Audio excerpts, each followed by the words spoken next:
In an old rundown house, this black teenage boy is facing a painful choice, dropping out of school to work full-time in order to save his mother, who is struggling with diabetes and a pile of overdue bills. Then, suddenly, in the freezing middle of the night, a desperate pounding echoes at the door. Outside, two elderly people are trembling, begging for help. Their son is in critical condition at a hospital 12 miles away. No car, no money, no one willing to help. Without a moment of hesitation, the boy decides to pull them through the night using a homemade cart. But along the way, he is mocked, shoved to the ground, and nearly collapses from exhaustion. What no one expects is that this seemingly reckless choice will set off a chain of gratitude redemption and a life-changing turn of fate.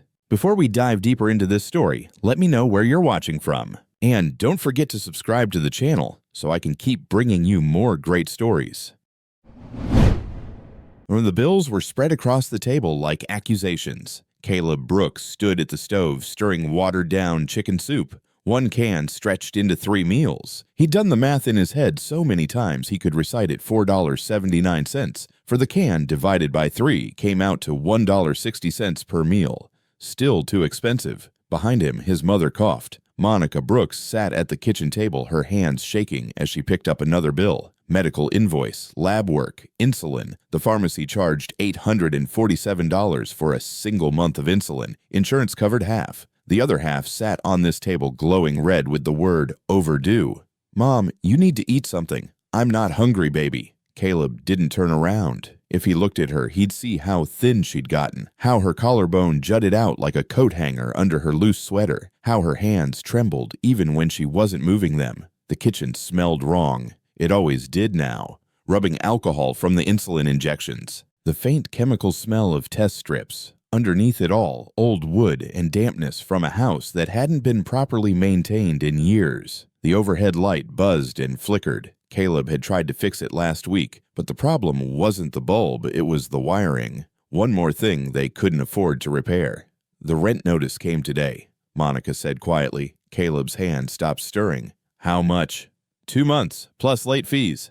He didn't ask the number. He already knew it was more than they had. Monica set down the bill and pressed her palms flat against the table, like she was trying to hold herself together. "I can pick up more hours at the diner." "Mom, you can barely—" "I can work, Caleb." But she couldn't. Not really. Last week, she'd come home early, so pale the manager had threatened to call an ambulance. Her blood sugar had crashed during the dinner rush. She'd hidden in the bathroom, forcing down packets of sugar until her hand stopped shaking enough to drive home. Caleb ladled soup into 2 bowls. The liquid was so thin he could see the bottom of the bowl through it. He set one in front of his mother. She looked at it, then at him. "You're not eating." "I had something at work." A lie. He'd worked a 6-hour shift at Hank's Auto and hadn't eaten since breakfast, but there wasn't enough soup for both of them to have a real portion, and his mother needed it more. Monica's eyes filled with tears. She pushed the bowl away. "I can't do this anymore." "Mom, I can't watch you starve yourself for me. I can't watch you throw your life away." Caleb sat down across from her. The chair creaked under his weight, or lack of it. He'd lost 15 pounds since summer. His jeans hung loose on his hips, held up by a belt he'd punched 2 new holes into. "I'm not throwing anything away. You're 17 years old. You should be worrying about college applications, not—" She gestured at the bills. "Not this. I got a scholarship offer. A partial scholarship. It covers tuition, not books. Not housing. Not—" Her voice cracked. "Not your mother's insulin." There it was. The thing they'd been dancing around for weeks. Caleb had been accepted to 3 universities, all with partial scholarships, all completely useless, because partial didn't mean enough. Partial meant he'd still need loans, still need to work full-time, still need to somehow pay for his mother's medication that cost more per month than most people's car payments. "I talked to Hank," Caleb said. "He'll give me full-time hours if I drop out." "No." "Mom, no." Monica's voice was steel. "You are not dropping out of school. You are not going to end up like me. There's nothing wrong with you. I'm 42 years old, and I can't afford to stay alive." The words burst out of her raw and jagged. "Do you know what that feels like? Do you know what it's like to choose between your medication and your child's future?" Caleb's throat tightened. He'd seen the pill bottles in the trash, the ones that should have lasted another week, but were already empty because his mother was rationing them, skipping doses to make them stretch. "We'll figure it out," he said. How are we going to figure this out?" Caleb, I'm out of options. I'm out of credit. I'm out of... She pressed her hands to her face. I'm so tired. Caleb reached across the table and took her hand. Her skin was cold, too cold. I'll take the full-time job, just for a year. I'll reapply to schools next fall, and by then we'll have some savings. And then what happens when I get sicker? What happens when the next bill comes? She was right. They both knew it. This wasn't a temporary problem. This was the trap, the one millions of people fell into and never climbed out of. Medical debt, low wages, no safety net. One bad month could destroy you. One illness could erase everything. People always said that hard work paid off, that if you did the right things, made the right choices, you'd be okay. But Caleb's mother had done everything right. She'd worked 2 jobs after his father died. She'd never missed a rent payment until this year. She'd raised a son who got good grades and stayed out of trouble. And here they were anyway. Drowning. The soup was getting cold. Neither of them touched it. I'm sorry, Monica whispered. Don't. I should have been able to give you more. I should have... Mom, stop! But she couldn't stop. She was crying now, silent tears running down her face. The kind of crying that came from deep exhaustion, from months of holding everything together until there was nothing left to hold. Caleb got up and put his arms around her. She felt so small. When had she gotten so small? We're going to be okay, he said, even though he didn't believe it. You're a terrible liar, she said into his shoulder. He almost laughed. Almost. The kitchen light flickered again. In the unsteady glow, the bills on the table seemed to multiply. A hydra of debt. Cut off one head, and 2 more appeared. Caleb thought about dropping out, about spending the next 40 years working at the auto shop, watching his hands get rough and scarred, watching his mother get sicker, until no, he couldn't think about that. I'm not letting you drop out, Monica said. She pulled back and looked at him with red-rimmed eyes. I'm not. I don't care what we have to do. Then what do we do? Before she could answer, someone knocked on the door. Not a regular knock. A pounding. Desperate. The kind of knock that meant emergency. Caleb's stomach dropped. At this hour in this neighborhood, unexpected visitors meant trouble. Debt collectors, landlords, police. The knocking came again. Harder. Don't answer it, Monica whispered, but Caleb was already moving. He grabbed the old baseball bat from the corner, his father's, the one thing they'd kept, and walked to the front door. Through the thin curtain, he could see 2 shapes on the porch. The knocking came a 3rd time, and beneath it a voice, Please, we need help. Caleb looked back at his mother. She was standing now, one hand pressed to her chest. Every instinct told him not to open the door. In neighborhoods like this, desperation was contagious. One family's crisis could pull you under too. But the voice came again, thinner now. Please. Caleb unlocked the door. Cold air rushed in the moment Caleb opened the door. 2 elderly people stood on his porch, and for a second Caleb thought they might collapse right there. The man was tall, but stooped, his shoulders curled inward, like he was trying to make himself smaller. The woman beside him clutched his arm with both hands, her knuckles white. They were shivering. Not just from cold, the violent, uncontrollable shaking of people who'd been outside too long in winter. I'm so sorry, the old man said. His voice was hoarse. We wouldn't have bothered you if we had anywhere else to go.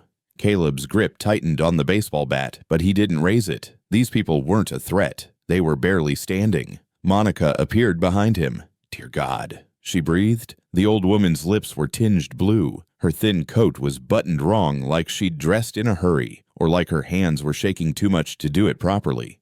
What happened? Monica asked, already reaching for them. Our car, the old man's voice broke. It broke down about 2 miles from here. We've been walking. My wife, she can't. Come inside. Monica didn't wait for Caleb to agree. She grabbed the woman's arm and pulled her into the house. Right now. Get in here. Caleb stepped back as the old couple stumbled inside. Up close, they looked worse. The man's face was gray, deep lines carved around his mouth. The woman couldn't seem to catch her breath. Sit down, Monica ordered, guiding them to the couch. Caleb, get the blanket from my room. He didn't move. Mom, now. Something in her voice made him obey. He dropped the bat and went to get the blanket, the only decent one they had, the one his mother slept under every night. When he came back, Monica had pulled the coffee table closer and was kneeling in front of the old woman, rubbing her hands between her own. What's your name, honey? Evelyn. The woman's teeth were chattering so hard she could barely speak. Evelyn Hargrove. I'm Monica. This is my son Caleb. She took the blanket from Caleb and wrapped it around Evelyn's shoulders. "You're going to be okay. Just breathe." The old man Walter Caleb assumed sat beside his wife. He tried to put his arm around her but couldn't seem to make his muscles work properly. His hands hung at his sides, trembling. "Here." Caleb went to the kitchen and filled 2 glasses with water. His mind was racing. Who were these people? Why were they walking in the middle of the night? And why the hell had his mother let them in without asking any questions? He brought the water back. Walter took it with both hands, his grip so weak Caleb was afraid he'd drop it. "Thank you," Walter whispered. "Drink slowly," Monica said. She was still rubbing Evelyn's hands, trying to get circulation back. "Don't gulp it." For a moment, the only sound was the ragged breathing of 2 people who'd pushed themselves past their limits. Caleb stayed standing. His mother might be ruled by compassion, but he'd learned to be more careful. People in crisis did desperate things, and desperate people were dangerous. "What happened to your car?" he asked. Walter set down the water glass. His hands were still shaking. "It just died. Middle of nowhere. My phone's dead too. We tried to flag someone down, but..." He shook his head. "No one stops these days." "Why were you out there?" "Caleb," Monica said sharply. "I'm just asking." Walter looked up at him. There were tears in his eyes. "Our son, Daniel. He's at Riverton General Hospital. They called us 2 hours ago. His voice cracked. "They said we need to get there. Now." The air in the room changed. Caleb felt it in his chest. First, that twist of recognition. The kind of call that meant someone you loved was dying. "What's wrong with him?" Monica asked quietly. "Complications," Evelyn said. Her voice was barely audible. "From his diabetes. They said if we don't get there soon." She couldn't finish. She pressed her face into her hands and began to cry. Not loud, dramatic sobs. Quiet, exhausted weeping. The kind that came from too many crises, too many years of holding on. Walter put his hand on her back. "We'll get there," he said, but his voice had no conviction in it. Monica looked at Caleb. He could read her face like a book. She was thinking about distances, about a hospital 12 miles away, and 2 old people who could barely walk. "You can rest here until morning," Monica said. "Then we'll figure out how to get you to the hospital." "We can't wait until morning," Walter said. "The doctor said..." He swallowed hard. "They're going to operate tonight. If we're not there to sign the consent forms." He didn't finish, but he didn't need to. Caleb did the math. 12 miles, no car, no bus service this late. Even if they called a cab, which would cost money these people clearly didn't have, it would take at least 30 minutes for one to arrive, maybe longer. "Can you call someone?" he asked. "Family, friends." Walter shook his head. "Everyone we know. They're either too far away or they can't help. He looked down at his hands. "We don't have many people left." The words hung in the air like an indictment. How do you reach 70-something years old and have no one to call? How does that happen? But Caleb knew how. He'd seen it with his own mother. Friends drift away when you can't afford to go out anymore. Family gets tired of being asked for help. Slowly, quietly, your world shrinks until it's just you and the people you live with. And sometimes it's not even that. Evelyn was crying harder now, silent, desperate tears that she tried to wipe away with shaking hands. "I can't lose him," she whispered. "He's all we have. If something happens and we're not there..." "We'll be there," Walter said, but his voice was hollow. He knew the truth. They weren't going to make it. Monica stood up. Caleb knew that look on her face, the one that meant she was about to do something reckless. "Mom, there's a way," she said. "No."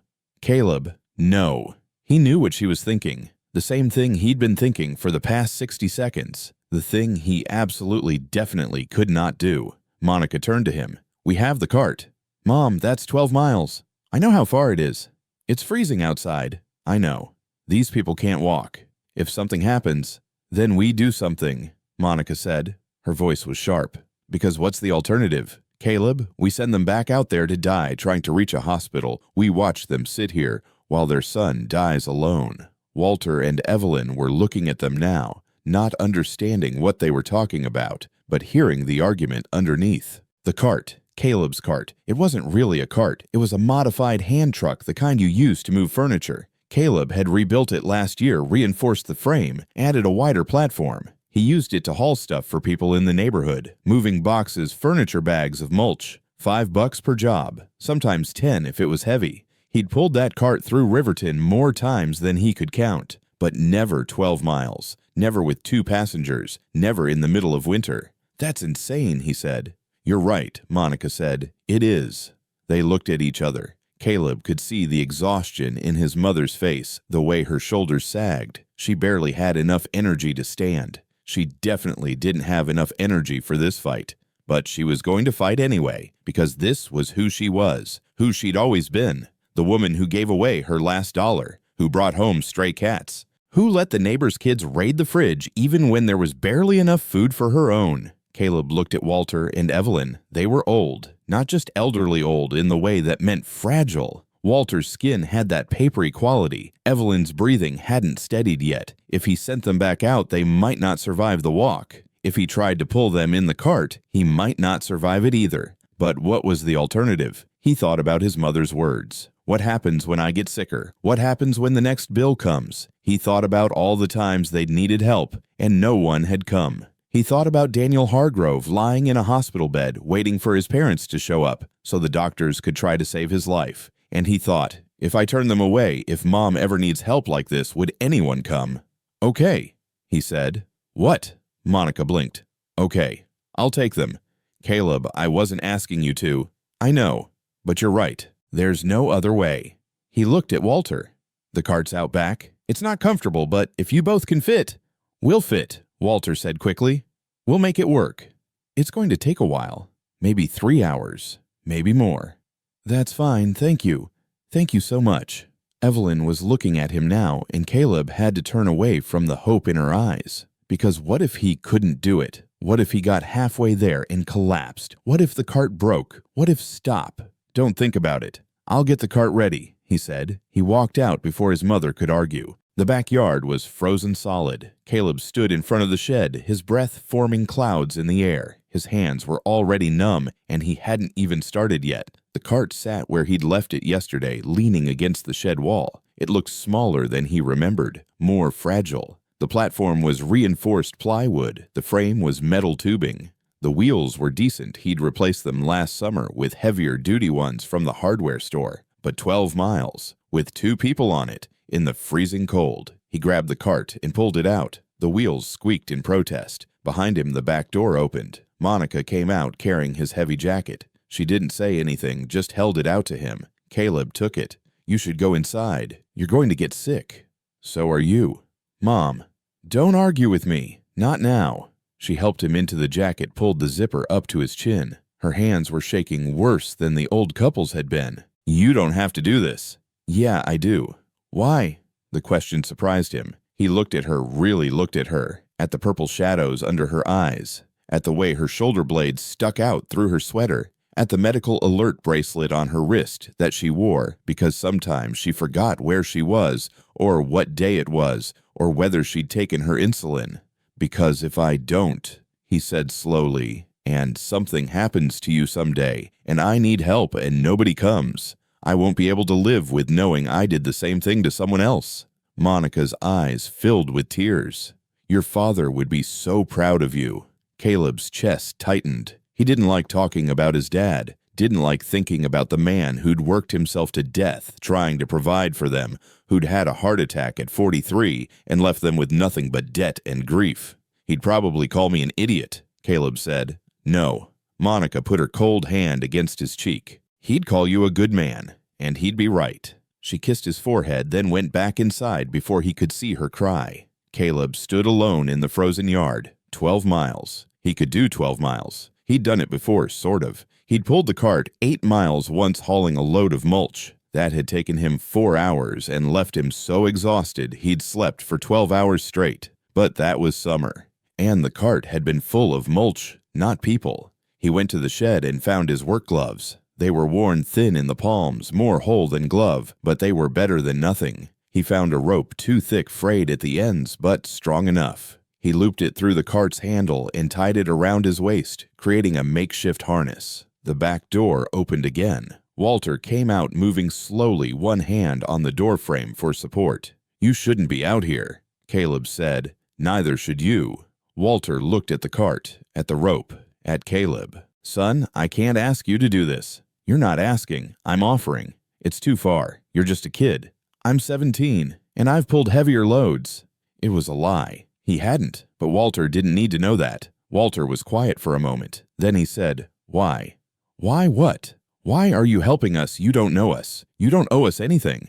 Caleb pulled the gloves on tighter. His fingers were already going numb. "You have a son in the hospital. That's reason enough." "Most people wouldn't think so." "Yeah, well," Caleb shrugged. "My mom always said the world's full of most people. Somebody's got to be different." Walter's expression crumbled. He turned away, one hand over his mouth. "Mr. Hargrove, I'm fine." But his voice was thick. "Just give me a second." Caleb waited. The cold seeped through his jacket, through his jeans. His teeth wanted to chatter, but he clenched his jaw. Walter turned back around. His eyes were red. "If we make it to the hospital because of you, when? When we make it. When we make it." Walter corrected his voice, steadier now. "I'm going to make sure you never forget what a good person you are. You hear me?" Caleb didn't know what to say to that, so he just nodded. They went back inside together. Evelyn was standing now, supported by Monica. Someone had found an extra blanket, probably from Caleb's room, and wrapped it around her shoulders. "The cart's ready," Caleb said. "We should go now, before it gets any colder. You'll need this." Monica held out a thermos. "Hot water, not much, but it's something." Caleb took it. The metal was warm against his palms. He wanted to hug his mother to tell her he loved her, but the words stuck in his throat, so he just nodded. "Come on," he said to Walter and Evelyn. "Let's get you to your son." They walked out together into the frozen night. The cart squeaked with every rotation of the wheels. Caleb had forgotten about that sound. During the day, with traffic and people around, you didn't notice it. But at night, on empty streets, it was the loudest thing in the world. Squeak, squeak, squeak. Walter and Evelyn sat huddled together on the cart's platform, the blankets wrapped around them. They'd both protested at first, insisting they could walk part of the way, insisting they were too heavy, but Caleb had shut that down fast. "You can barely stand," he'd said. "Just sit down and let me do this." Now, 20 minutes in, he was starting to understand why they'd protested. The cart was heavy. Not unbearably heavy, he'd pulled worse, but the weight was wrong. Mulch sat low and stable. People shifted. Every time Walter or Evelyn moved to adjust their position, the whole cart tilted and Caleb had to compensate. His shoulders were already burning. The rope around his waist dug in with each step.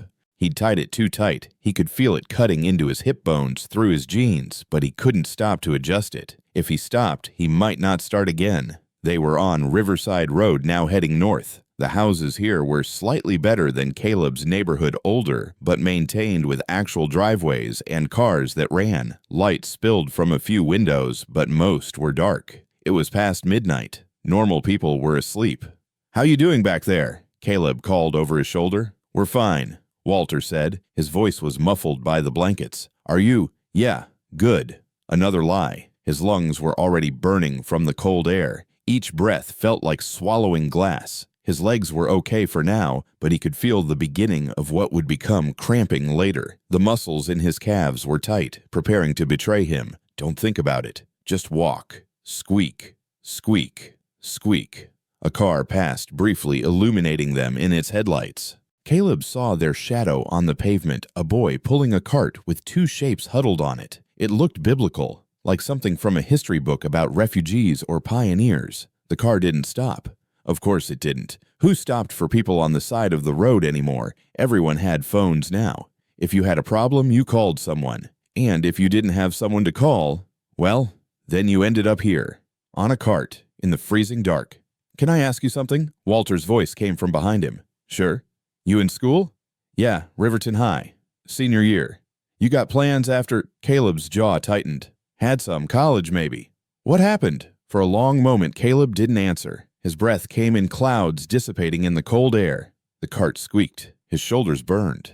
"Money happened," he finally said. "Ah." Walter was quiet. Then, "That's a damn shame." "Yeah. You smart." "Smart enough." "Then you should go." "To college." Caleb almost laughed. "With what good intentions?" "With loans. With scholarships. With, I got a scholarship. Partial. Not enough." The words came out harder than he intended. "It's not just tuition. It's books. It's housing. It's—" He stopped himself. These people had their own problems. They didn't need to hear his. But Walter wasn't letting it go. "What about your mother? She working?" "She tries, but she's—" Caleb's voice caught. She's sick. Diabetes. Like your son. The cart suddenly felt heavier. Behind him, Evelyn made a small sound, not quite a gasp, more like the noise someone makes when they understand something they didn't want to. I'm sorry, Walter said quietly. Don't be. It's just how it is. How much her medication cost? Caleb didn't want to answer. Didn't want to put a number on his mother's life like she was a commodity, but the question hung there demanding response. About $800 a month, he said. Insurance covers some, not enough. Jesus Christ. Yeah. They walked in silence, or rather Caleb walked. Walter and Evelyn sat. The cart squeaked. 2 miles in, 10 to go. Caleb's hands were going numb despite the gloves. He flexed his fingers, trying to keep blood moving. The rope burned against his waist. Each step sent a jolt through his hips. This was a mistake. This was absolutely a mistake. But it was too late now. They were committed. You know what the worst part is? Walter said suddenly. What? It shouldn't be this hard. That's what kills me. It shouldn't be this hard to stay alive. Caleb didn't respond. What was there to say? Walter continued, his voice rough. Daniel worked his whole life. 42 years old, and he's worked since he was 15. Never asked for handouts, paid his taxes, did everything right. And now he's lying in a hospital bed because he couldn't afford his medication. He rationed it, skipped doses, tried to make it last longer. He paused. Just like your mother, I'm guessing. Caleb's hands tightened on the cart handle. She hides it from you, Walter said. Probably tells you she's fine. Probably says she took her medicine, but you check the bottles and they're not as empty as they should be. Am I right? Yeah. The word came out barely above a whisper. They think they're protecting us, Walter said, but all they're doing is dying slower. Evelyn made another sound, a choked sob. I'm sorry, Walter said quickly. I shouldn't have. It's okay. Caleb's voice was rough. You're right. She does hide it, and I let her, because if I called her out on it, then we'd have to talk about how we're going to pay for more medication, and we can't. So, what's the point? The cart hit a pothole and tilted dangerously. Caleb yanked it back into balance, his shoulders screaming in protest. Sorry, he gasped. Don't apologize, Walter said. You're saving our lives. Least we can do is handle a few bumps. 3 miles, 9 to go. Caleb's legs were starting to cramp now. Not badly, yet just a warning, a preview of what was coming. His back ached where the rope cut across it. Sweat was forming under his clothes despite the cold, and he knew that was dangerous. Get too sweaty in this temperature, and hypothermia became a real risk. Keep moving. Don't stop. Can I give you some advice? Walter asked. Sure. Don't quit school. Caleb almost laughed. You sound like my mom. Because we're both right. I know it seems impossible. I know you need money now. But if you quit, if you throw away that scholarship, you're throwing away the only ladder you got out of this hole. The ladder's too short. Then make it longer. Work part-time. Take out loans. I don't care. Just don't quit. Easy to say when you're not the one choosing between college and keeping your mother alive. You think I don't know about impossible choices. Walter's voice rose. You think I haven't made them. My wife and I, we spent our whole lives making impossible choices. Work or family, medicine or food, which bill to pay and which one to let slide. He was breathing hard now. And you know what I learned. Sometimes the right choice feels wrong. Sometimes keeping yourself alive, keeping yourself moving forward, feels like betrayal. But you gotta do it anyway. Caleb's vision blurred. From sweat, from cold, from tears he refused to acknowledge. I can't leave her, he said. I'm not saying leave her. I'm saying give her something to fight for. You think your mother wants you to throw your future away? You think that'll make her feel better. I think it'll keep her alive. For how long? Walter's voice was gentle now. If you quit schoolwork full-time, maybe you cover the bills for a year, maybe 2. Then what? What happens when you're 30 and still pulling carts? When you're 40 and your back gives out? When you're my age with nothing saved and no one to call? The words hit like punches, because Caleb had thought about it. Of course he had. He'd thought about the long view, about 30 years at Hank's Auto, about turning into the guys who worked there. Now, good men with rough hands and bad backs who'd never gotten out.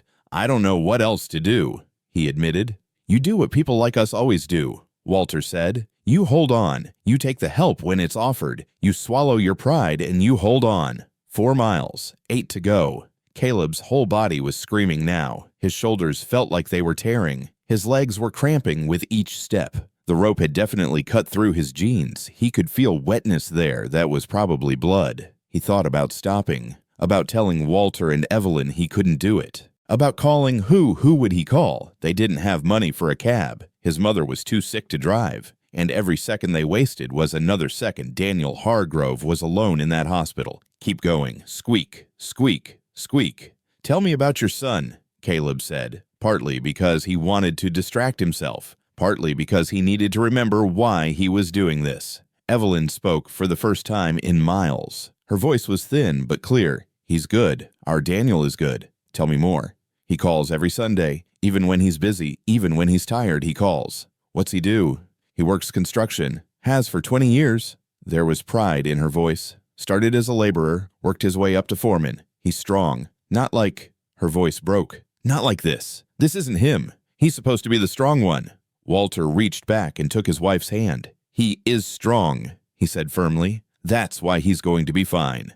But his voice shook when he said it. 5 miles. Caleb's vision was starting to tunnel, black creeping in at the edges. His breath came in ragged gasps that hurt his throat. The sweat had soaked through his shirt now, and the cold was seeping in, making his teeth chatter. This was bad. This was really bad. But they were almost halfway. Just 7 more miles. He could do 7 miles. People ran marathons that was 26 miles. This was barely half a marathon, except he wasn't running. He was pulling 2 people in the freezing cold on a cart that squeaked with every rotation. His left leg buckled. Caleb caught himself before he fell, but barely. The cart tilted wildly. Behind him, Evelyn gasped. "I'm okay," he said quickly. Just slipped. "Maybe we should rest," Walter said. "No. If we stop, I won't start again. Son, I'm fine."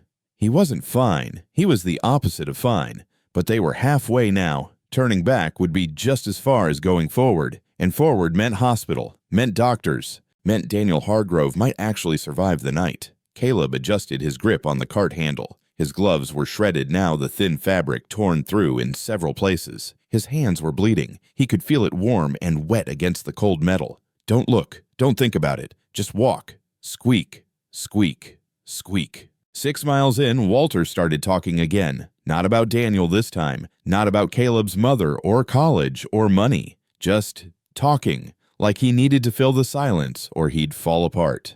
"Evelyn and I met when we were 16, he said, "at a church picnic. She was wearing a yellow dress and I was too scared to talk to her." Caleb grunted acknowledgement. He didn't have breath for words anymore. "My friend Tommy had to push me, literally pushed me. I stumbled into her and spilled fruit punch all over that yellow dress." Walter's voice carried a ghost of a laugh. "She should have slapped me. Instead, she laughed, said it looked better pink anyway." Evelyn's voice was so soft, Caleb almost missed it. It was a terrible dress. "It was beautiful. You were beautiful." Behind him in the darkness, Caleb heard the sound of the old couple holding each other. His chest hurt, not from exertion, from something else. Something that had nothing to do with physical pain. "We got married when I was 19, Walter continued. "Everyone said we were too young. Maybe we were. But we loved each other, and that seemed like enough." He paused. "Took us 12 years to have Daniel. 12 years of trying, of hoping, of disappointment." "Walter," Evelyn said quietly, "she should know. She's carrying us to see him. She should know what that means." "I'm a guy," Caleb managed to gasp out. "You're keeping us alive. That's all that matters." 7 miles. Caleb's whole body was numb now, not from cold, from exhaustion. His legs moved automatically, muscle memory taking over because his brain had stopped giving coherent commands. The cart was an extension of his body. The rope was fused to his waist. He'd been pulling it forever. He would pull it forever. "When Daniel was born," Walter said, "I held him and thought, I'm going to give him everything I didn't have. I'm going to make sure he never struggles." He laughed bitterly. "And here we are. He's in a hospital because he couldn't afford his medication. Some father I turned out to be." "Stop it." Evelyn's voice was sharp. "You gave him everything you could." "It wasn't enough." "It was love. That's always enough." Was it, Caleb wanted to ask, was love enough when you couldn't pay for insulin? Was love enough when you had to choose between electricity and food? Was love enough when his right leg gave out? This time he couldn't catch himself. He went down hard knees, hitting pavement, hands still gripping the cart handle. The cart tilted but didn't tip. Behind him, Evelyn screamed, "Caleb!" Walter was trying to climb off the cart. "Don't!" Caleb forced the word out through gritted teeth. Stay there. I just need a second. But he didn't have a second. If he stayed down, his muscles would seize up completely. He'd never get back up. With a sound that was half sob, half growl, Caleb hauled himself to his feet. Every part of his body screamed in protest. His knees were scraped raw. His hands were definitely bleeding. Now he could see dark spots on the metal cart handle. The rope had cut so deep into his waist, he couldn't feel that part of his body anymore. "Son, we can't let you." "Shut up." The words came out harsher than Caleb intended. "Just let me do this. Please." Walter went quiet. Caleb started walking again. 8 miles. He was crying now. Not from sadness, from pure physical exhaustion. Tears ran down his face and froze on his cheeks. His vision was blurred. His ears were ringing. 1 foot in front of the other. That's all he had to do. 1 foot, then the other, then again. "You asked about Daniel," Evelyn said suddenly. Her voice was stronger now, like she'd made some decision. "You want to know what kind of person he is?" Caleb didn't respond, couldn't respond, but she kept talking anyway. When he was 7, there was a boy in his class who got bullied. Small kid, glasses, you know the type. Daniel stood up for him, got in a fight, came home with a black eye. She paused. "I asked him why he did it. He said because nobody else would." The words settled over Caleb like a weight. "He's always been like that," Evelyn continued. "Always the one who steps in, who helps, who carries the burden nobody else wants to carry." Her voice broke. "Just like you're doing now." Caleb's chest was so tight he couldn't breathe. "That's why you remind me of him," she said softly.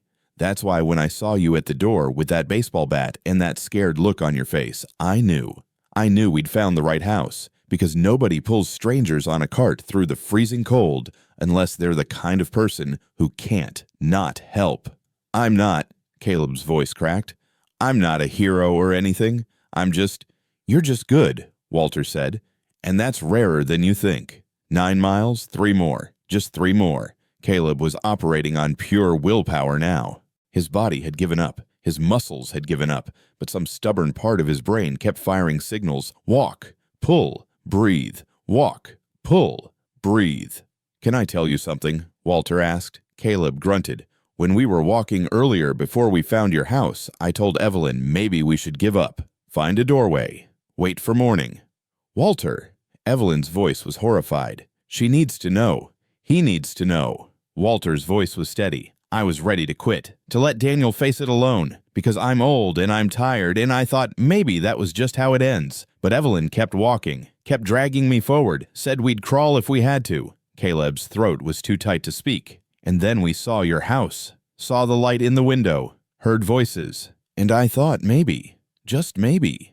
You knocked on the right door." Caleb managed. "No," Walter said. "You opened the right door. There's a difference." 10 miles. Caleb's hands were locked around the cart handle now. He couldn't feel his fingers anymore, couldn't tell if he was still gripping it or if his hands had simply frozen in place. But the cart was still moving, so something was working. The hospital was close now. He could see lights in the distance, bright artificial lights that meant civilization, safety, help. 2 more miles. He could do 2 more miles. He could do anything for 2 more miles. "Caleb!" Evelyn's voice was urgent. "There's a car behind us." He turned his head, a movement that took enormous effort, and saw headlights approaching. For a second, hope flared. Maybe someone was stopping to help. Maybe the car slowed as it got closer. Then it pulled up alongside them. 3 teenage guys. Caleb didn't recognize them, but he recognized the type. Clean clothes, expensive haircuts, the kind of kids who'd never pulled a cart in their lives. The passenger window rolled down. "Hey!" One of them leaned out. "What the hell is that?" Caleb kept walking. "Nothing. Just keep going." "Is that a cart? Are you pulling a cart?" The kid started laughing. "Holy shit, dude. What is this, the 1800s? His friends joined in. Their laughter echoed in the cold night air. "Move along!" Walter called out, his voice hard. "Or what, Grandpa, you gonna chase us?" Caleb felt something in his chest tighten. Not fear, not embarrassment. Something darker. Something that had been building for 17 years of being poor, of being desperate, of being invisible. "Just leave us alone," he said. "We should call the cops," one of the other guys said. "Isn't this like illegal? Making old people ride on a cart?" "We're not making them do anything," Caleb said through gritted teeth.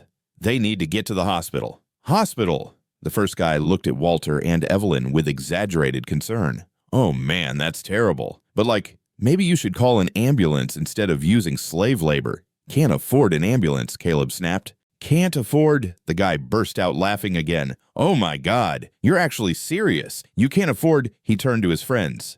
"Did you hear that they can't afford a ride?" The car pulled ahead of them, stopped blocking the road. All three guys got out. Caleb stopped walking. He had to. The car was directly in front of them, now blocking the path. His legs were shaking, not from fear, from exhaustion. He'd used everything he had just to get this far. If these guys wanted to start something, he wouldn't be able to defend himself. He could barely stand. "Move your car," he said. The first guy, tall blonde, wearing a jacket that probably cost more than Caleb's rent, smiled. "Or what?" "Or I'll move it for you." "You?" The guy looked Caleb up and down. "Dude, you can barely stand. What are you gonna do?" Caleb's hands tightened on the cart handle. Blood was dripping from his palms now. He could see it, dark drops falling on the pavement. "Please," Walter said from behind him. "Our son is dying. We need to get to the hospital." "That's rough," blonde guy said, but his tone suggested he didn't care at all. "But maybe you should have planned better instead of relying on what is he, your grandson, to pull you around like cargo." "He's not our grandson," Evelyn said quietly. "He's a stranger who chose to help us." That seemed to surprise them. Blonde guy exchanged looks with his friends. "A stranger? Seriously?" He turned back to Caleb. "Why? What are you getting out of this?" "Nothing," Caleb said. "Then you're an idiot." Caleb didn't respond. His vision was swimming. Black spots danced at the edges. He needed to sit down. He needed water. He needed to stop. But if he stopped, these guys would win. And more importantly, Daniel Hargrove would die alone. "You're blocking the road," he said. "Yeah, I know." Blonde guy crossed his arms. "What are you gonna do about it?" Behind Caleb, he heard Walter trying to stand up. "Don't," he said sharply. "Stay on the cart."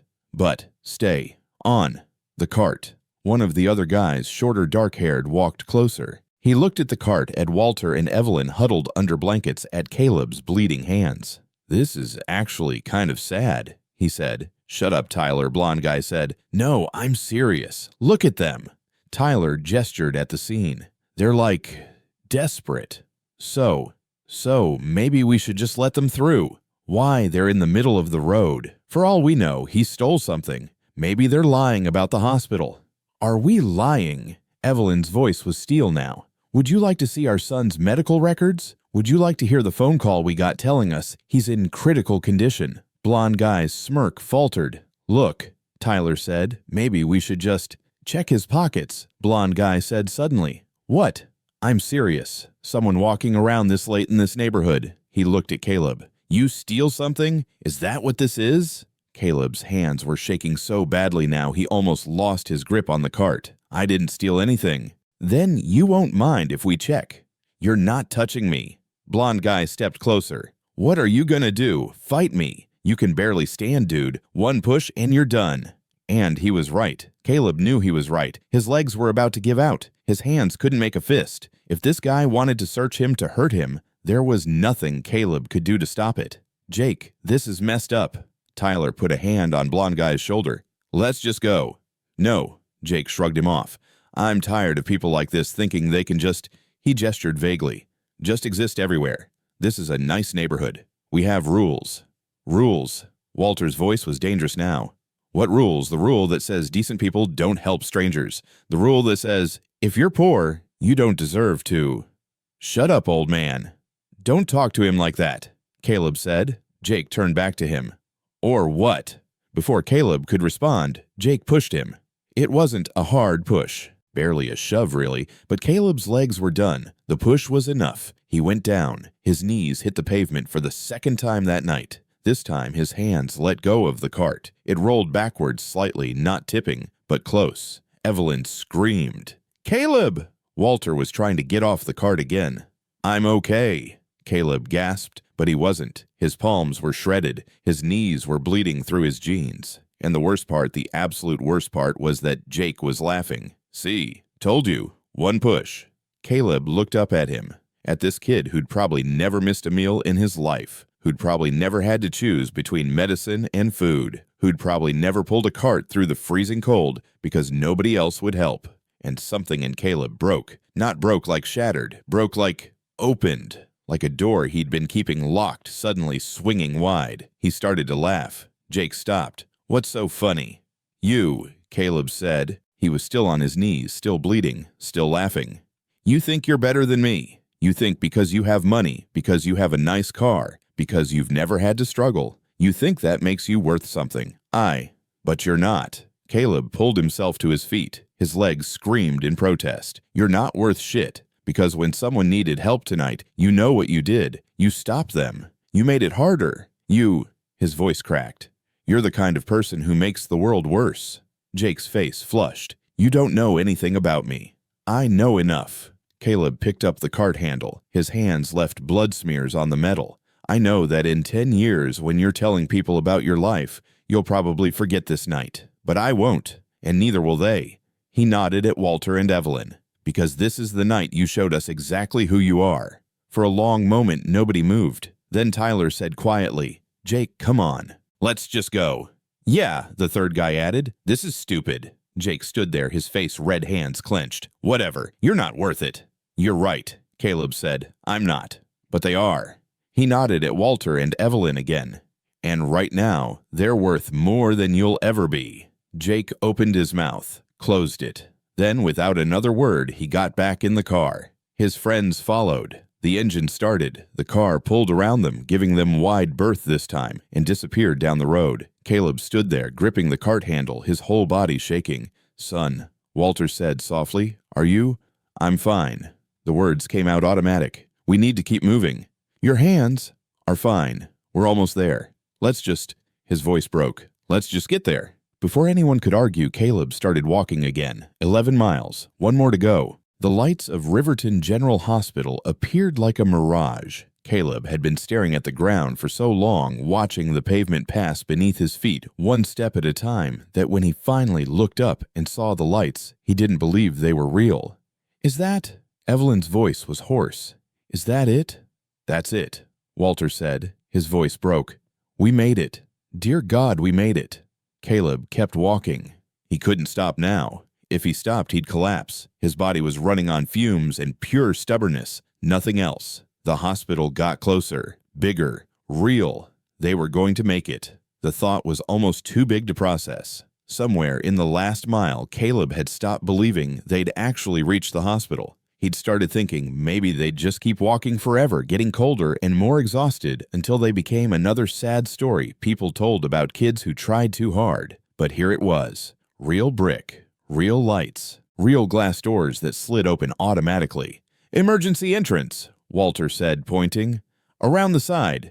Caleb didn't have breath to respond. He just adjusted his angle and kept pulling. 2 minutes later, he pulled the cart up to the emergency room entrance. A nurse was outside smoking. She dropped her cigarette when she saw them. "Jesus Christ," she said. "What?" "Our son." Walter was climbing off the cart, moving faster than he had all night. "Daniel Hargrove. He came in earlier. They said they needed us to—" "Go." The nurse grabbed his arm, steadying him. "Go inside. I'll get someone to help your wife." Walter hesitated, looking back at Caleb. "Go," Caleb said. "I've got her." Walter squeezed his shoulder, a grip that said more than words could, then ran inside. Another nurse appeared with a wheelchair. She helped Evelyn off the cart, asking questions Caleb couldn't process anymore. Something about insurance. Something about forms. Something about "son, you're bleeding." Caleb looked down. His hands were worse than he thought. The palms were shredded blood mixing with dirt and probably God knows what else from the cart handle. "I'm fine." "You're not fine. Come inside. Let us—" "No." He took a step back. "I need to go home. At least let me bandage your hands." "I said I'm fine." But he wasn't. His legs were shaking so badly he could barely stand. The adrenaline that had carried him the last mile was draining away, leaving only exhaustion and pain. The nurse must have seen it in his face. "Sit down," she ordered, "right now, before you fall down." Caleb's legs made the decision for him. He sat, more like collapsed really, onto a bench outside the emergency room entrance. The nurse disappeared inside. Caleb sat there, hands on his knees, watching blood drip onto his jeans. His whole body was shaking now. Not just his legs, everything, like an earthquake contained in skin. He'd done it. They'd made it. Daniel Hargrove would get to see his parents before surgery. Walter and Evelyn wouldn't have to watch their son die alone. And Caleb had pulled a cart for 12 miles in the freezing cold and somehow hadn't died. He started laughing, or crying, or both. He couldn't tell anymore. The nurse came back with bandages and antiseptic. She knelt in front of him and started cleaning his hands without asking permission. Caleb barely felt it. Everything hurt so much that this new pain was just noise. "What you did was incredibly stupid," the nurse said as she worked. "Yee, and incredibly brave." Caleb didn't respond. "How old are you?" 17. She made a sound that might have been disapproval or admiration. "Where do you live?" "Riverside, about 12 miles south."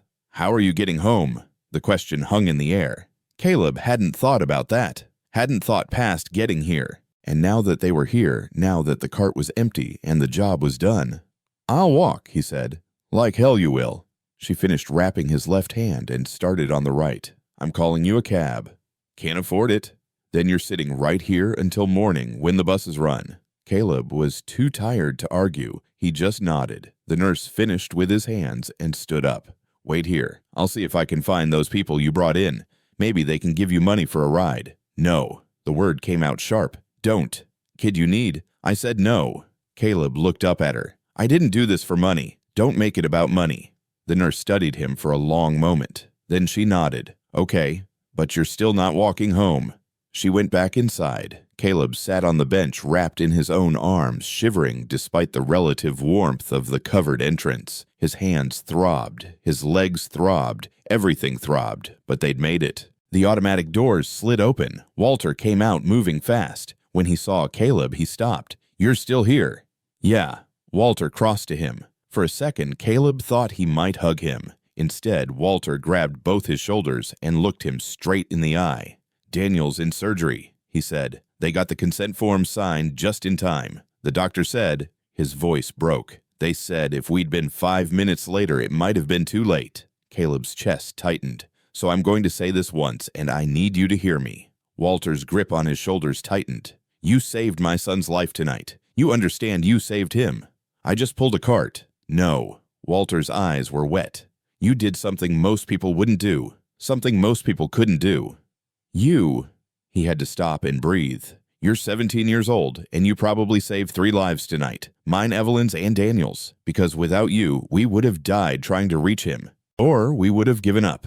And then we'd have had to live knowing we didn't try hard enough." Caleb's throat was too tight to speak. Walter reached into his pocket. He pulled out his wallet, worn leather, cracked at the corners, and took out several bills. "Please," he said, holding them out. "For a cab. For food. For..." "I can't."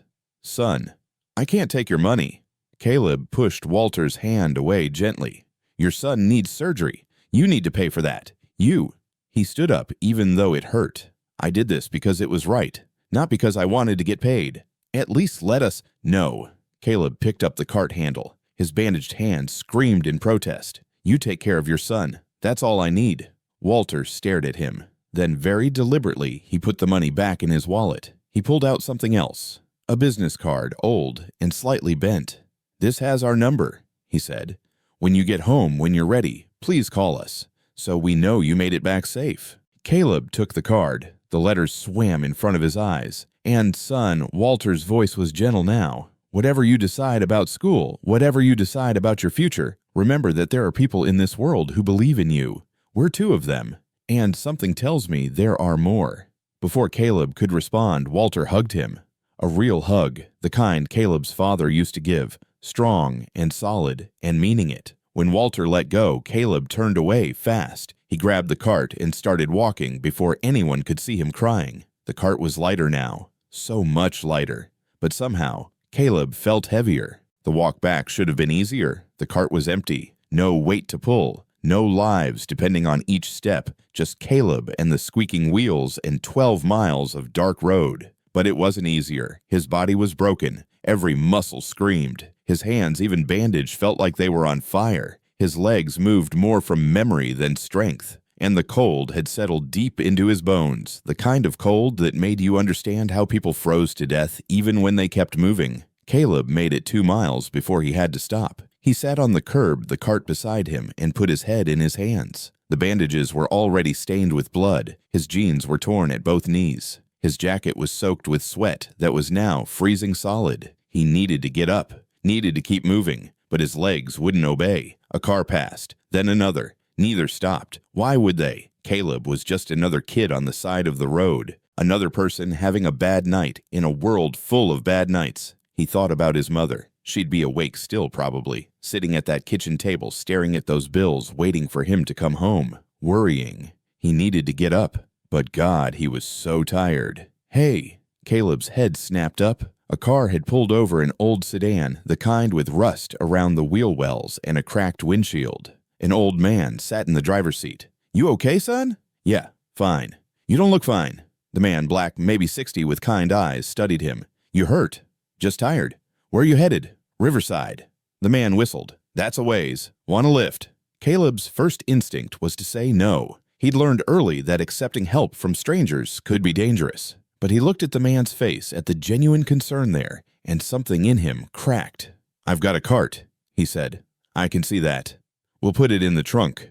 5 minutes later, Caleb was sitting in the passenger seat, heat blasting from the vents. The cart was tied in the trunk, the old rope doing one more job. "Name's Marcus," the man said as he pulled back onto the road. "Caleb, you look like you've had a rough night, Caleb." "Yeah." Caleb's voice was hoarse. "Long story." "We've got about 20 minutes. I like long stories." So Caleb told him. Not everything, he was too tired for everything but the basics. The old couple, the hospital, the walk there and back. He left out the part about the guys in the car, left out the part where he'd broken down and cried on the emergency room bench. Marcus listened without interrupting. When Caleb finished, the man was quiet for a long moment. "Your mama raised you right," Marcus finally said. "She tried." "No, I mean it. Most people wouldn't have helped. Most people would have closed that door." "Wouldn't you have helped?" "Maybe. I'd like to think so.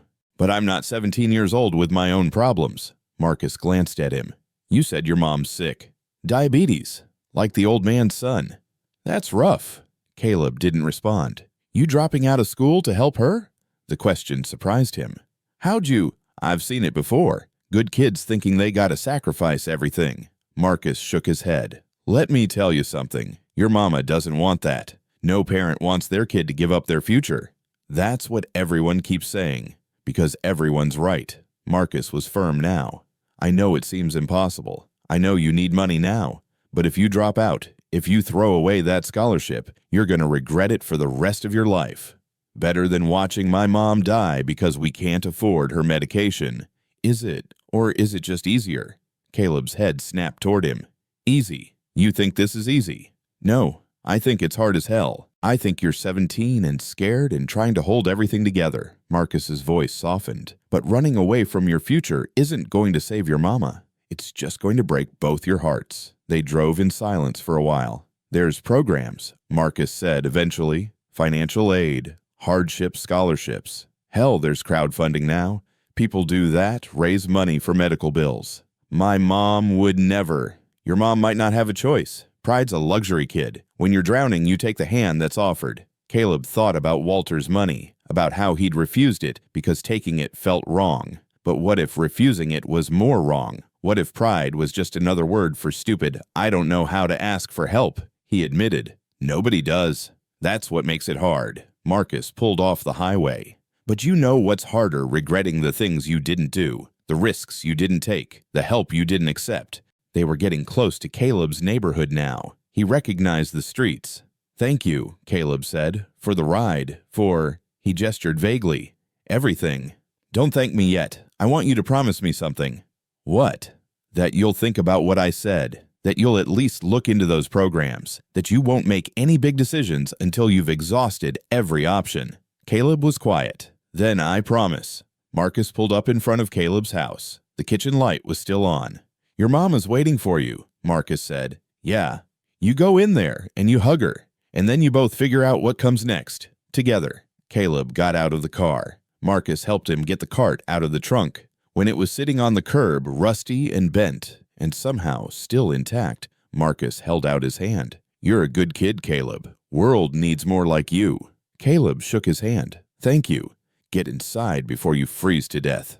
Marcus drove away, taillights disappearing down the street. Caleb stood there for a moment looking at his house. The peeling paint, the sagging porch, the kitchen window where his mother's shadow moved behind the curtain. Then he grabbed the cart and pulled it up the driveway. The next week passed in a blur. Caleb's hands healed slowly. The cuts were deeper than he'd thought. The nurse at the hospital had told him he probably should have gotten stitches. But stitches cost money, so bandages would have to do. His mother had been furious when he came home that night, then relieved, then crying, then angry again. She'd cleaned and re-bandaged his hands herself, her own hands shaking the whole time. "You could have died," she'd said. "But I didn't." That's not the point, but it was the point. He hadn't died. The Hargroves hadn't died. Daniel had survived surgery and was in recovery. And somehow, against all odds, they'd all made it through the night. On Wednesday, Walter called. Caleb was at work when his phone rang, an unknown number. He almost didn't answer. "Caleb, it's Walter. Walter Hargrove." Caleb stepped outside the garage. "Mr. Hargrove, how's your son?" Walter's voice was thick. "He's going to be okay. The surgery went well. He woke up yesterday. Still weak, but the doctors say he'll make a full recovery." Relief washed over Caleb so intensely he had to sit down on the curb. "That's great," he managed. "That's really great. It's because of you." The doctor said if we'd been even 15 minutes later, Walter couldn't finish the sentence. "I'm just glad he's okay. Listen, Evelyn and we've been talking. About you. About your situation. Mr. Hargrove, I told you I don't want—" "Let me finish." Walter's voice was gentle but firm. "We're not rich people. We're not going to solve all your problems, but we want to help. We need to help. And I'm not talking about charity. I'm talking about—" He paused. "I'm talking about family." Caleb's throat tightened. "Sir, You saved our son's life. You got us to him when nobody else would. That means something to us. That means everything. I didn't do it we know. That's exactly why we want to help." Walter took a breath. "We can cover your mother's medication for a while, give you both some breathing room, and we have connections, people who might be able to help with jobs, with financial aid applications, with—" He paused. "With keeping you in school where you belong." Caleb couldn't speak. His chest was too tight. His eyes were burning. "You don't have to answer now," Walter said. "Think about it. Talk to your mother. But please, please let us do this. Not because you owe us, because we owe you. You don't owe me anything. That's where you're wrong." Walter's voice was firm. "You gave us our son back. How do you repay something like that?" Caleb sat on that curb outside Hank's auto phone pressed to his ear and cried. "Okay," he finally said. "Okay." That night he told his mother everything. She cried. Then she was silent for a long time. Then she said, "We accept." "Mom." "No." She looked at him with red-rimmed eyes. "This is what people do when they care about each other. They help. And maybe someday when we're back on our feet, we'll help someone else. That's how it works. What if we never get back on our feet? Then we help anyway."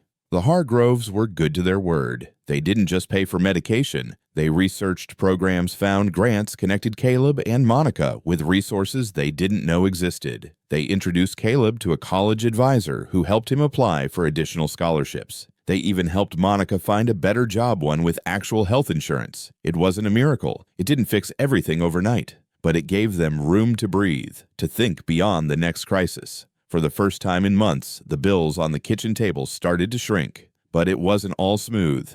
2 weeks after that night, Caleb was at school when he got called to the principal's office. "There's been a complaint," Principal Hayes said. She was a stern woman in her 50s, not unkind, but not warm either. "About you." Caleb's stomach dropped. "What kind of complaint?" "Anonymous. Someone claiming you've been exaggerating your financial situation to gain sympathy. Possibly even—" She looked uncomfortable. "Possibly fabricating stories for attention." Caleb felt like he'd been punched. "What?" "I'm required to investigate all complaints. So I need to ask, is there any truth to this?" "No." Caleb's voice rose. "Everything I've said is true. My mom's sick. We're barely making rent. I work at Hank's Auto after school just to—" He stopped, took a breath. "Who made the complaint?" "I can't tell you that." "Can you tell me what they said exactly?" Principal Hayes consulted a paper on her desk. "They claim you've been telling elaborate stories about helping elderly people, that you've shown up to school with fake injuries to garner sympathy, that your scholarship applications contain exaggerated or false information about your home life. Caleb's hand, still bandaged, clenched into fists. The movement pulled at the cuts and made him wince.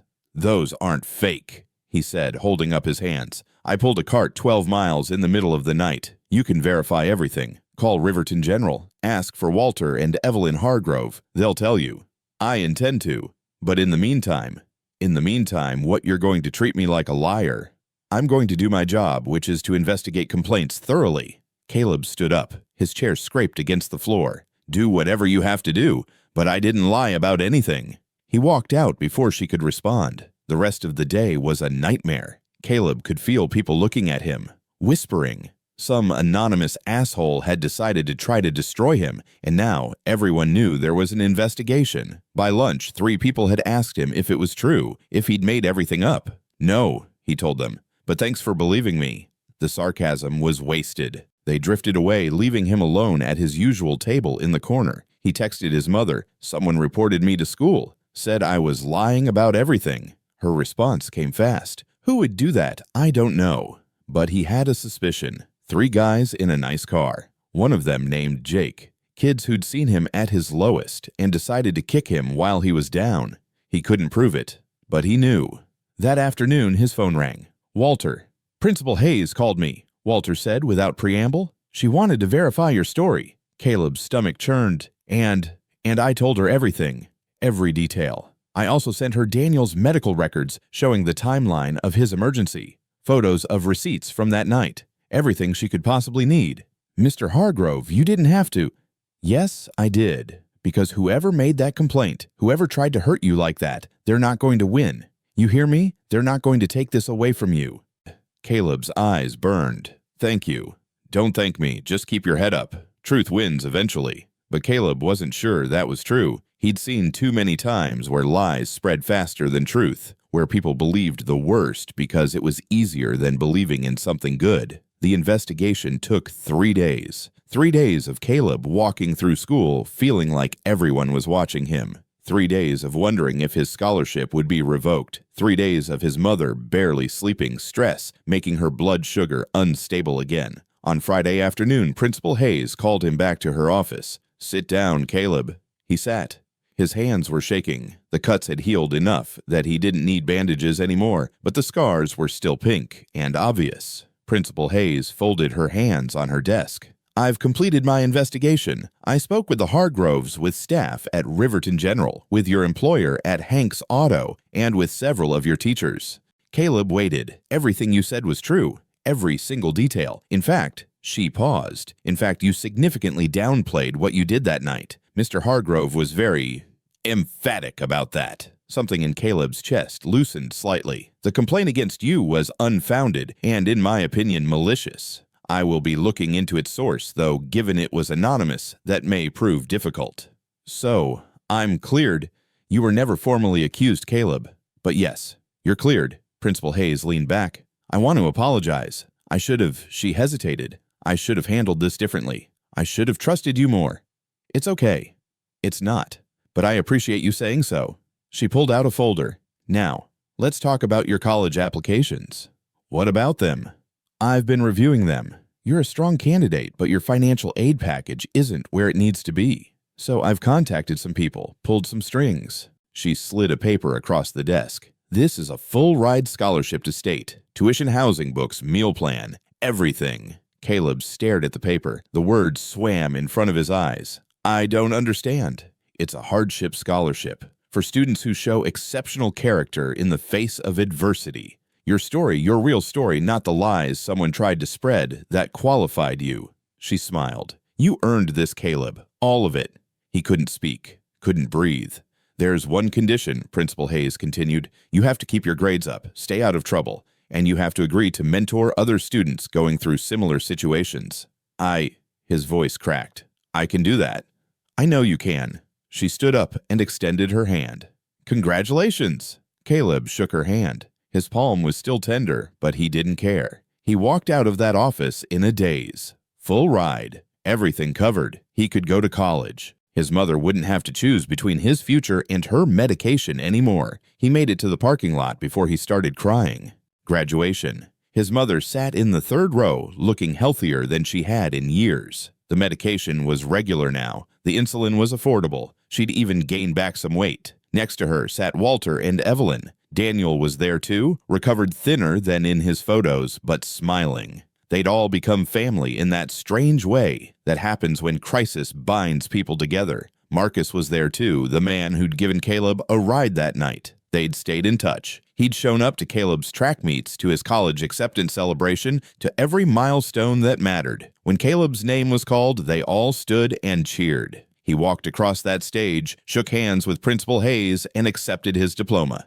And standing there, looking out at the people who'd helped save his life, just as surely as he'd helped save theirs, Caleb thought about that night, about the knock on the door, about the choice he'd made to open it instead of hiding, about the 12 miles in the freezing cold that had somehow changed everything. People always said that hard work and good choices would pay off, but that wasn't quite right. Sometimes it wasn't about working hard or making good choices. Sometimes it was just about opening the door when someone knocked, about helping when you barely had anything to give, about believing that kindness mattered even when everything else said it didn't. That night hadn't just saved Walter and Evelyn and Daniel, it had saved him too. After the ceremony, they all went out to dinner, a real dinner at a real restaurant, the kind Caleb's family hadn't been able to afford in years. They sat around a big table talking and laughing, and for the first time in his life, Caleb understood what it meant to have more than enough. Speech. Walter called out, raising his glass of water. "Oh no," Caleb started. Speech, everyone joined in. Caleb stood up, feeling ridiculous and overwhelmed and grateful all at once. "I don't really know what to say," he began, except he looked around the table, at his mother, at the Hargroves, at Marcus, at the people who'd shown up for him when it mattered most. "Except that I used to think the world was just hard, that if you were poor or struggling or alone, that was just how it was, that nobody really cared." His voice got rougher. "But I was wrong. People do care. Maybe not everyone, maybe not even most people, but enough. Enough to make a difference." He looked at Walter and Evelyn. "You showed me that. Not just by accepting my help that night, but by refusing to let me do it alone afterward. By being," his voice cracked, "by being family when we needed one." "We needed one too," Evelyn said quietly. "I know. That's what made it real." Caleb raised his own glass. "So here's to opening doors, to pulling carts, to all the impossible things we do for each other when nobody else is watching." "To opening doors," everyone echoed. They clinked glasses water for most wine for Walter and Evelyn, who insisted they'd earned it, and the sound was like music. Later, as they were leaving, Walter pulled Caleb aside. "I want you to have this," he said, pressing something into Caleb's hand. It was a key. "What?" "It's to our house. Your family now. That means you always have a place to go. Always." Walter's eyes were wet. "I mean it, son. You ever need anything, a place to stay, a meal, someone to talk to you, use that key." Caleb stared at it, a simple brass key on a plain ring. The weight of it in his palm felt enormous. "Thank you," he whispered. "No, thank you, for reminding an old man that good people still exist." They hugged, a real hug, the kind that said, "I see you, I value you, you matter." That night, Caleb sat in his room, his old room that he'd soon be leaving for college, and wrote in the journal Marcus had given him. "Today I graduated. Tomorrow I start packing for state. But tonight I'm thinking about a different night, the one where everything changed. I used to wonder what would have happened if I hadn't opened the door, if I'd been too scared, too tired, too smart to help. The Hargroves would have kept walking, maybe made it, maybe not. Daniel might have died alone, and I would have gone to sleep that night thinking I'd made the safe choice. But I wouldn't have known what I was capable of, wouldn't have met the people who became my family, wouldn't have learned that sometimes the craziest, hardest, most impossible choice is also the right one. Mom always said the world needs people who open doors. I get it now. Not everyone will, not everyone can. But those of us who do, we're the ones who change things. One door, one cart, one frozen night at a time. And maybe that's enough. Maybe that's everything." He closed the journal and looked at the key Walter had given him. It sat on his desk next to his college acceptance letter and a photo of him, his mother, and the Hargroves taken at graduation. Outside his window, the night was clear and cold. Somewhere out there, someone was probably struggling. Someone was probably facing an impossible choice. Someone was probably standing in front of a door, deciding whether to open it or hide. Caleb hoped they'd open it, because you never knew. That knock might be someone asking for help, or it might be someone offering it. Sometimes they were the same thing. Join us to share meaningful stories by hitting the like and subscribe buttons. Don't forget to turn on the notification bell to start your day with profound lessons and heartfelt empathy.